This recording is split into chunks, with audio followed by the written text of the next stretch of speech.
Hola, profe, buenas tardes. Nosotros somos el equipo Alfa Buena Maravilla Onda Dinamita Escuadrón Especial Lobo, que está conformado por su servidor, Jair Manuel Andujo Moreno, y mis compañeras Méndez Pastor Lidia Angélica y Peraza Aganza Itzel. Nosotros hablaremos a continuación sobre el tema de las guías de onda. Ok, ¿qué son las guías de onda? Las guías de onda es una guía de onda es cualquier estructura física que guía ondas electromagnéticas o sonido con una pérdida mínima de energía al restringir la transmisión de energía en una sola dirección. La energía de ondas solo puede operar por encima de cierta frecuencia llamada frecuencia de corte y actúa como un filtro de paso alto. Para las guías de ondas son más comunes las rectangulares o las circulares. Aunque su sección transversal podría ser de cualquier diseño uniforme, el análisis de las guías de ondas circulares implica el conocimiento de las funciones de Bessel. Pero a partir del supuesto de guías de ondas sin pérdidas, donde la conductividad de corte es similar al infinito y la conductividad es similar a cero, se aplican las ecuaciones de Maxwell con las condiciones de frontera adecuadas para obtener los diferentes modos de propagación de ondas en los campos eléctricos y magnéticos correspondientes. Aquí, como se puede ver en la imagen, se están presentando las guías de ondas que son las más usuales, que son las de codo, las circulares y las rectangulares o cuadradas. Para las guías de ondas rectangulares las supondremos ocupada por un material dieléctrico sin pérdidas con una conductividad que tiende a cero, que no tiene una fuente dotada de paredes perfectamente conductoras con una conductividad de corte tendiente al infinito. En el caso de un medio sin pérdidas, se aplican las ecuaciones de Maxwell en forma de fasor y se convierten en las ecuaciones que tenemos aquí presentes, que es referente al campo eléctrico junto con la constante de separación y a su vez también el campo magnético con su constante de separación, en donde la constante de Boltzmann o la K sería igual a la frecuencia angular por la raíz cuadrada del producto de la permitividad por la permeabilidad de este. Para las guías de ondas rectangulares, Perdón. okay. Para las guías de ondas rectangulares, para obtener sus campos eléctricos y sus campos magnéticos es preciso resolver las ecuaciones escalares presentes en la primera imagen, que se resuelven por el método de separación de variables, obteniendo la fórmula de la segunda imagen, que sustituyendo se obtienen los distintos factores que son variables independientes que se pueden expresar como se ve en la cuarta imagen y al quedar separadas termina como la última imagen. Ok, continuando con las ecuaciones anteriores, se obtienen estas nuevas ecuaciones, que después de continuar con un análisis matemático se obtiene las siguientes, que son las utilizadas en los ejercicios realizados al final de esta unidad. Para las guías de ondas rectangulares hay diferentes tipos de patrones o configuraciones de campos llamados modos. Existen cuatro categorías de los modos que se deben de saber. El primero es el modo electromagnético transversal. Es en el que los campos tanto eléctrico y magnético son transversales a la dirección de propagación de la onda. El segundo es el caso en el que los componentes restantes del campo eléctrico son transversales a la dirección de la propagación en AZ. El tercero es el caso en el que el campo magnético es transversal a la dirección de propagación de la onda, de lo que resultan los modos magnéticos transversales. Y por último, está el caso donde ni el campo eléctrico ni el campo magnético son transversales a la dirección de la propagación de la onda, circunstancia en la que se le conoce como modos híbridos. Continuando con el tema de los modos, en este caso nosotros les presentaremos lo que es el modo magnético transversal.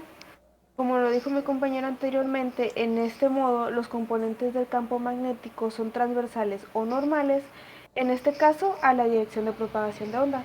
Esto implica que al fijarnos el campo magnético en Z es igual a cero y se determina que el campo eléctrico en X y Y, tanto en Z como el campo magnético en X y en Y mediante las ecuaciones y las condiciones en la frontera. Al despejar el campo eléctrico en Z y después de determinar a partir de los demás componentes en los campos, podemos decir que las paredes de las guías de onda y los componentes tangenciales en el campo eléctrico deben ser continuas, es decir, como lo que vemos en esta imagen, que cada componente correspondiente tiene un valor en Y en X, ya sea 0, sea B o en este caso A, dependiendo del componente del campo. Y después se aplica una serie de ecuaciones obteniendo que la constante de separación en X y en Y va a estar en relación a pi sobre estas constantes, donde m y n son el número de variaciones en X y en Y. Al sustituir la ecuación anterior en la siguiente, donde comprendemos de esta manera que m puede ser cualquier número entero y que la constante de x en a es igual a m sobre pi, lo sustituimos en la ecuación anterior y resulta como resultado el valor en el campo eléctrico, que lo podemos obtener de la siguiente manera. Y a partir de dicha ecuación podemos obtener los componentes de los campos en las siguientes fórmulas, teniendo en cuenta que el campo magnético en Z va a ser igual a 0. Y pues se presentan las ecuaciones que vemos en esta imagen, donde tenemos que la h cuadrada va a ser igual a la siguiente relación. Dicha relación es similar a los datos que podemos ver en la parte de arriba de la fórmula. En pocas palabras, las constantes de separación en X y en Y tienen relación a la ecuación presentada anteriormente. Bien, otros parámetros que podemos encontrar en este modo es la frecuencia de corte, que se refiere a la frecuencia de operación por debajo de la cual ocurre la atenuación y por encima de la cual ocurre la propagación, que la vemos obtenida por la siguiente fórmula, donde se comprende que la U es igual a la velocidad de onda del medio. Además, también tenemos la longitud de onda de corte, que está dada por la siguiente fórmula, que se obtiene mediante el 2, dividiendo al 2 sobre la relación de la raíz de m sobre a al cuadrado más n sobre b al cuadrado. Además, tenemos la constante de fase beta, que la podemos obtener de la siguiente forma, donde beta va a ser igual a beta prima por el producto de la raíz de 1 menos la frecuencia de corte sobre la frecuencia real al cuadrado. Además, la velocidad de fase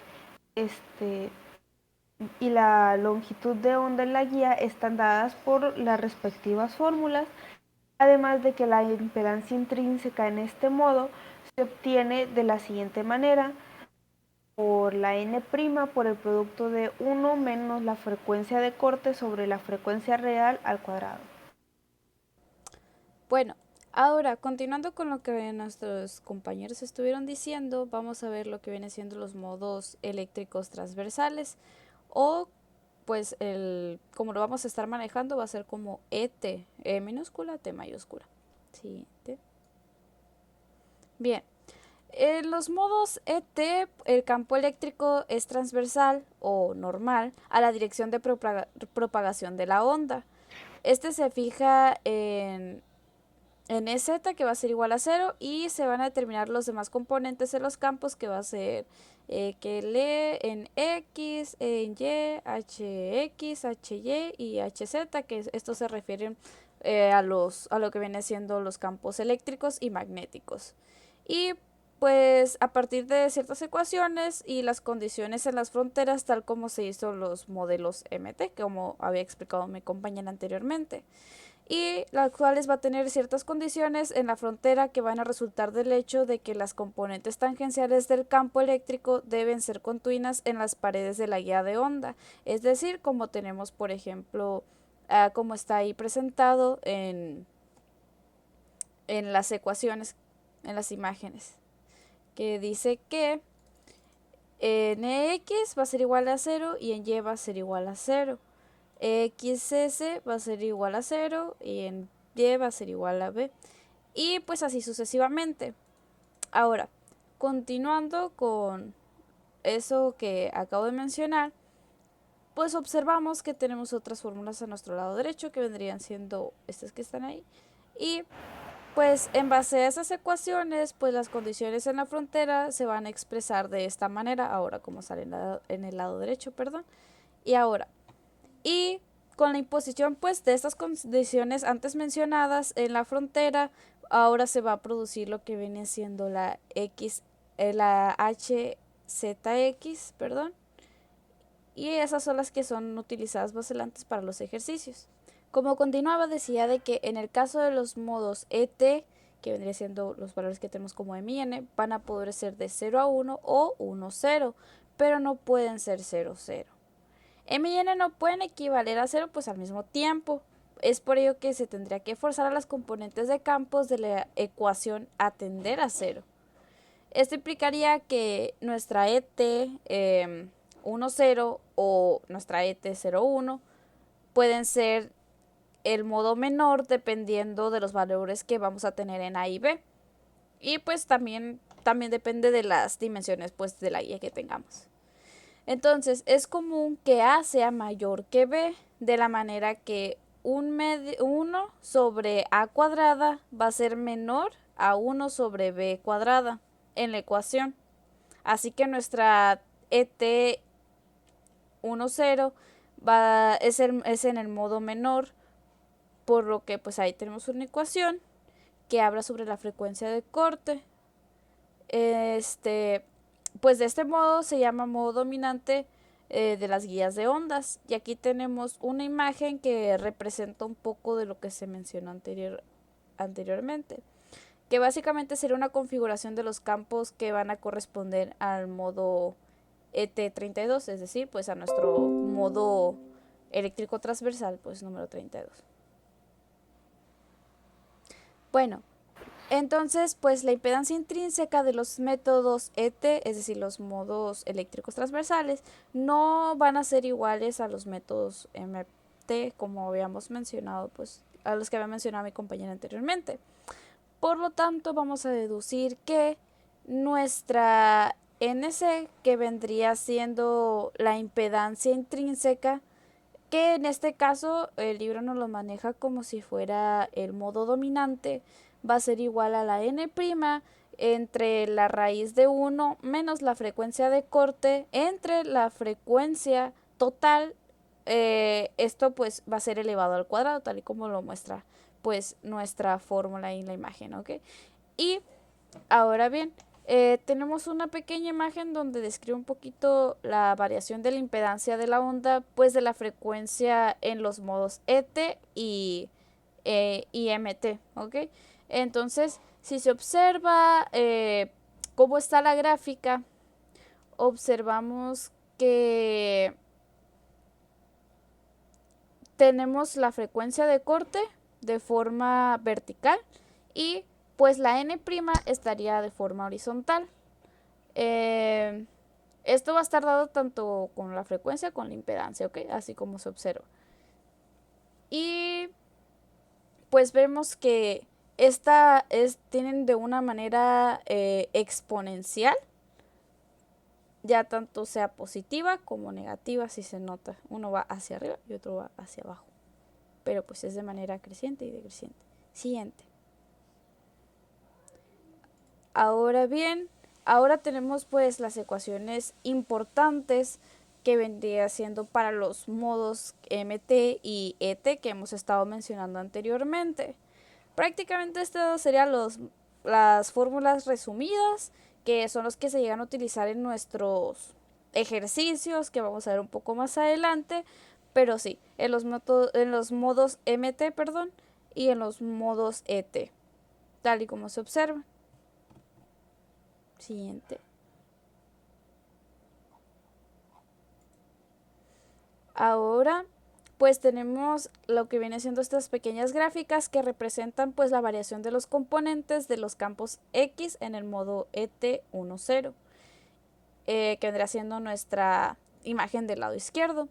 Y la que tenemos de nuestro lado derecho pues vendría siendo la manera en la que se miran las líneas de los campos del modo ET10. siguiente. Bueno, para concluir con este tema, presentaríamos un ejercicio en el que englobamos los temas antes explicados. En dicho ejercicio nos pide que consideremos la guía de ondas descrita en el ejemplo 12.1 para calcular la constante de fase, la velocidad de la fase y la impedancia de onda en los modos ET10 y MT11 a la frecuencia de operación de 15 GHz. Entonces, partiendo de que en el ejemplo nosotros sabemos que los ciertos datos en los modos ET10 y MT11, donde viene siendo que en el modo ET10 nuestra frecuencia de corte van a ser 3 GHz y en el modo MT11 nuestra frecuencia de corte viene siendo a un equivalente de 8.078 GHz. Ahora bien, partiendo de esos datos, pues comenzamos con el análisis primeramente para el modo ET10. Entonces, primero, para encontrar nuestra constante de fase, comprendemos o requerimos de la siguiente fórmula, donde beta es igual a la beta prima sobre esta relación. Entonces, beta prima es igual a la frecuencia sobre la mu por la E. Entonces, en base a un pequeño análisis matemático, sabemos que nuestra frecuencia puede ser descrita como 2pi sobre frecuencia y que esta relación puede ser descrita por la raíz de la mu relativa por la e relativa de la mu 0 es 0 y nosotros sabiendo los valores relativos de estos podemos reescribir la expresión de esta forma obteniendo que beta prima es igual a 4pi por 15 por 10 a la 9 entre 3 por 10 a la 8, de manera que obtenemos un total de que nuestra beta prima va a ser igual a 200pi.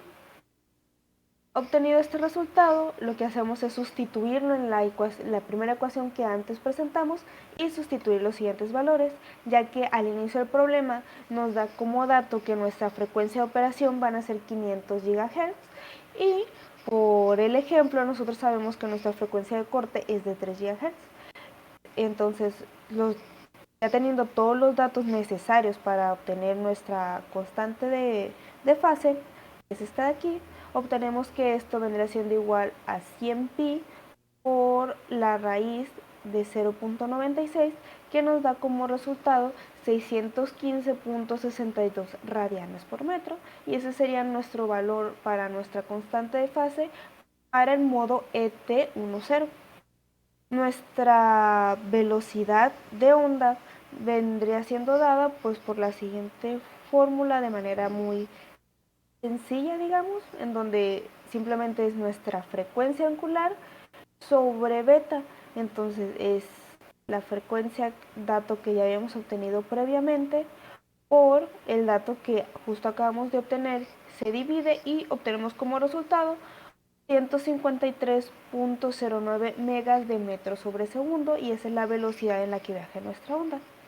Por último, la impedancia intrínseca en este modo se obtiene mediante la relación de n' sobre la raíz de 1 sobre menos la frecuencia de corte sobre la frecuencia en la que se trabaja la onda al cuadrado, donde podemos decir que a la n' es igual a la raíz de la mu sobre la e, que puede ser descrito de esta forma, y que por lo tanto podemos decir que nuestra n' va a ser igual a 377 por la raíz de un cuarto, que nos da como resultado que nuestra n' va a ser igual a 168.5, y partiendo de este resultado y sabiendo que esta operación de aquí es algo que sacamos previamente para poder sacar beta, al reemplazarlo obtenemos como resultado 192.387 ohms de impedancia intrínseca para nuestro medio en ET10. Ahora bien, de manera un poquito más rápida para el medio MT11, sabiendo que nuestra frecuencia de corte es 8.078 GB y nuestra frecuencia de operación es de 15 GB, pues ya sabemos que nuestra beta prima va a ser igual a 200pi.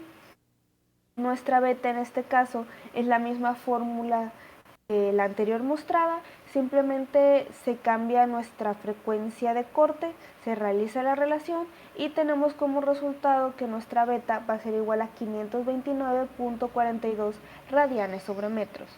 Nuestra velocidad en este caso, al reemplazar la fórmula teniendo como dato que nuestra frecuencia angular permanece siendo la misma, obtenemos como resultado que son 178.01 megas sobre metro sobre segundo, la velocidad en la que se propaga nuestra onda. Y por último, nuestra impedancia intrínseca para este medio daría como resultado, en contrario del medio anterior, del modo anterior, nuestra impedancia intrínseca se da por la relación entre nuestra n' por la raíz de 1 menos la frecuencia de corte entre nuestra frecuencia de operación al cuadrado.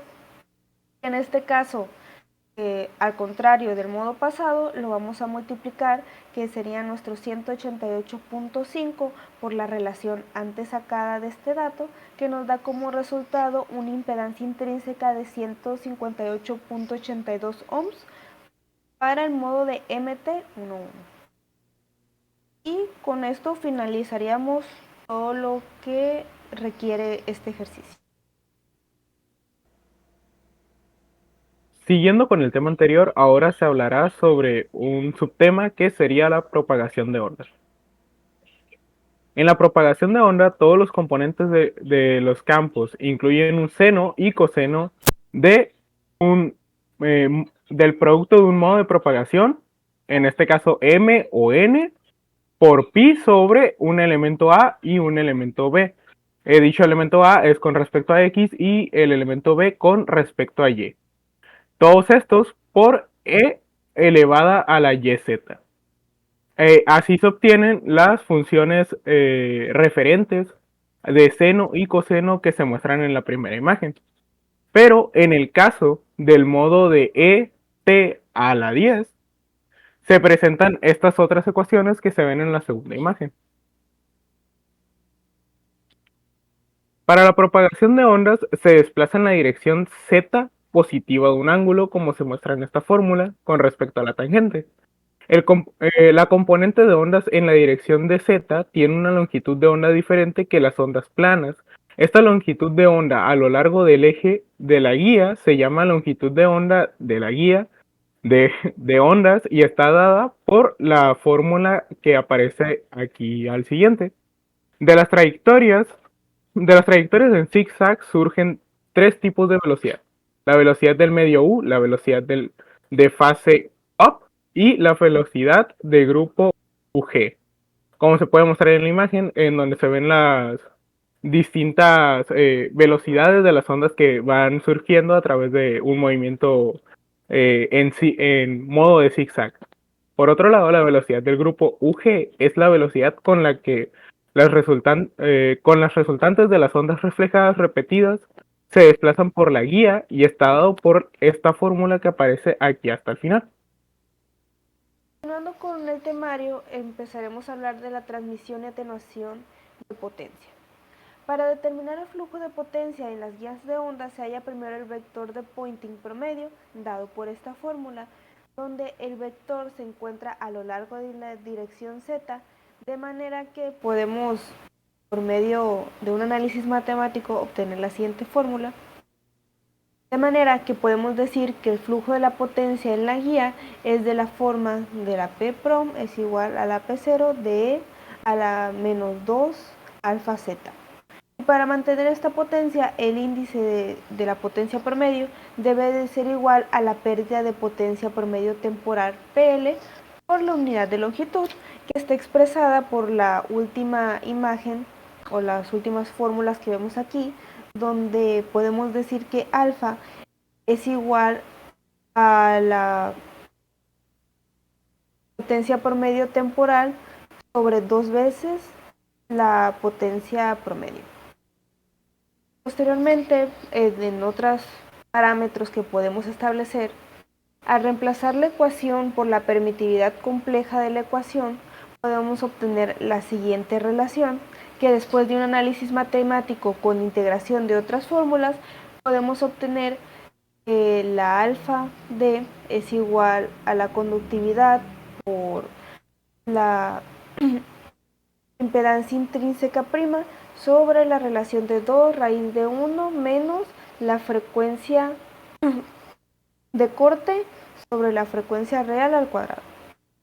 Al determinar alfa en el modo ET10, se sustituye y se obtiene la siguiente ecuación, que tras ciertas manipulaciones matemáticas y sustituciones respecto del modo ET10 podemos obtener la siguiente ecuación, que se refiere al alfa de corte. Posteriormente, la constante de atenuación en los modos ET-MN cuando n es diferente de 0 es la siguiente fórmula que presentamos a continuación, y del mismo modo para el modo MT con MN es la siguiente.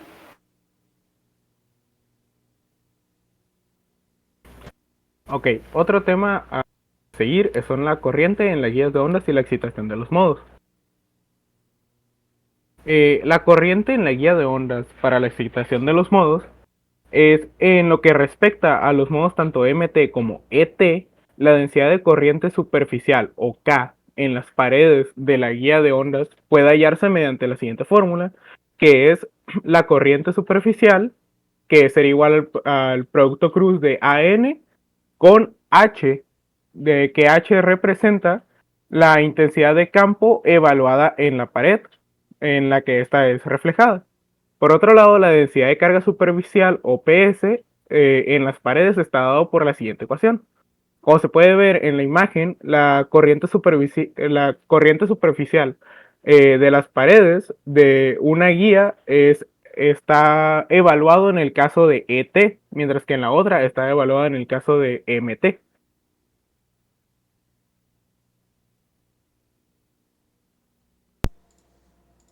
Bien, ahora siguiendo, perdón, con los resonadores de las guías de ondas, eh, tenemos que los resonadores sirven principalmente para almacenar energía y pues más que nada a altas frecuencias de 100 MHz y superiores.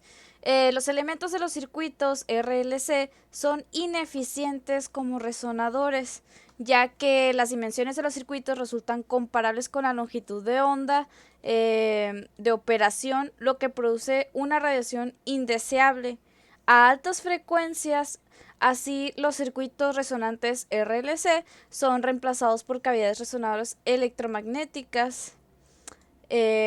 Como podemos observar, por ejemplo, tenemos en esta imagen, que la cual vendría siendo como tenemos estos resonadores, tenemos un campo eléctrico y magnético, y en la figura podemos observar que tenemos la vista pues de un extremo, una vista lateral y una vista superior.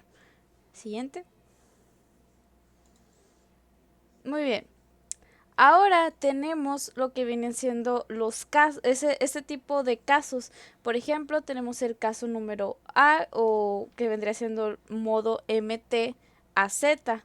En este caso, pues la HZ vendría siendo igual a 0, y vamos a considerar que tenemos esta pequeña ecuación por aquí que observamos, y pues se aplican ciertos procedimientos anteriores, como vimos por ejemplo con nuestros compañeros, y se va a obtener esta serie de ecuaciones en esta parte de aquí. Y pues las condiciones, vamos a tener ahora unas condiciones de frontera que van a ser las siguientes que están acá. Y pues también, como observamos, tenemos una figura la cual representa nuestra cavidad rectangular. Siguiente. Bueno, como ya teníamos el caso A, ahora tenemos el caso número B, que vendría siendo pues el modo ET a Z. Y pues de igual manera que en el modo MT, el anterior a Z, la imposición de las condiciones de la ecuación van a resultar en esta ecuación que tenemos por aquí, que va a ser HZS. Ahora, el factor pues de la calidad es asimismo una medida del ancho de la banda de la cavidad resonadora, y se va a definir como esta fórmula que tenemos aquí, que va a ser igual a 2pi por la energía promedio temporal almacenada entre la pérdida de energía por ciclo de oscilación. Y tenemos lo que viene siendo la cavidad resonadora, que va a ser igual a esta fórmula que tenemos por acá. Y lo que viene siendo pues la profundidad peculiar de las paredes de la cavidad va a estar dada a razón de esta ecuación que vamos a tener por aquí. Para cerrar con los temas, estaríamos presentando estos pequeños 2 ejercicios que engloban los temas que antes se los presentamos. Para el primer ejercicio nos piden que repitamos un ejemplo que se presentó anteriormente en el libro con la referencia de que modo MT11. Entonces para este ejercicio lo que hacemos, primeramente obtenemos los pequeños datos que ya nos daba el ejemplo anterior, donde m es igual a 1, n es igual a 1, que nos podemos dar cuenta por el simple nombre del modo. Además tenemos una A de 8.63 centímetros, una B de 4.31. Sabemos que nuestra U' va a ser igual a C, es igual a 3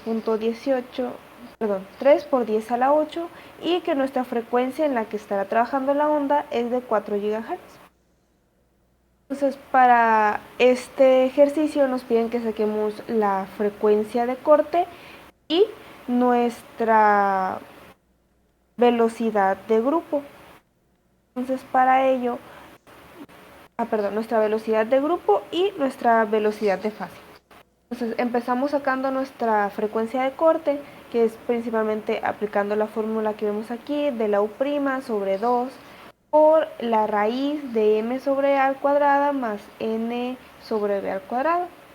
Entonces simplemente, ya teniendo los datos, lo que hacemos es reescribir la ecuación sustituyendo los datos que ya tenemos, sacando la relación, por ejemplo, de 3 por 10 a la 8 entre 2, pues es 1.5 por 10 a la 8, por la raíz de 670.41, que nos da como resultado 3.8836 GHz de nuestra frecuencia de corte para este modo. Luego nuestra velocidad de fase está dada por la siguiente fórmula, que nuevamente al ya tener los datos de manera directa simplemente los sustituimos en la fórmula, donde nuestra U' es 3 por 10 a la 8 y pues la raíz de lo antes dado. Ya teniendo nuestra frecuencia de corte y teniendo nuestra frecuencia en la que trabaja la onda, pues simplemente sacamos la relación al dividir estas, elevarlas al cuadrado y restarlas por 1. Nos da como resultado, de la división, de 3 por 10 a la 8 sobre 0.2394, que nuestra velocidad de fase es de 12.52 por 10 a la 8 metros sobre segundos. Por su parte, nuestra fase de grupo está dada por la siguiente ecuación, y ya al tener los dos datos de manera despejada, por decirlo así, o sea, si sustituimos, ya tenemos tanto los datos del U' como de la raíz. Obtenemos que al multiplicar estos datos nos da una velocidad de grupo de 71.84 por 10 a la 6 metros sobre segundos. Para el segundo ejercicio, nuevamente nos pide que retomemos un ejemplo anterior y calculemos el valor máximo de la H0 en el campo magnético en la guía. Y se supone que A va a ser igual a 2 centímetros y B va a ser a 4 centímetros, mientras las demás condiciones permanecen sin cambios. Dichas condiciones están dadas por el ejemplo anterior, las cuales son de que en el medio ET10, pues sabemos que M es igual a 1, N es igual a 0, nuestra frecuencia va a ser de 10 GHz y nuestra frecuencia de corte es de 3.75 GHz, con nuestra impedancia intrínseca de 406.7 ohms y nuestra E0 de 63.77 volts por metro. Entonces, partiendo de que nuestra E0 es esta relación entre nuestra frecuencia angular, nuestra mu A sobre pi del H0, lo único que hacemos es despejar la fórmula y En cambio, bueno, cambiamos lo que viene siendo el valor de A por el valor de B, aplicando los datos que ya tenemos, sabiendo pues que la frecuencia es igual a 2pi por frecuencia. Lo aplicamos en nuestra fórmula, que nos da como resultado un valor de H0 de 63.43 metros por perdón, miliamperes por metro.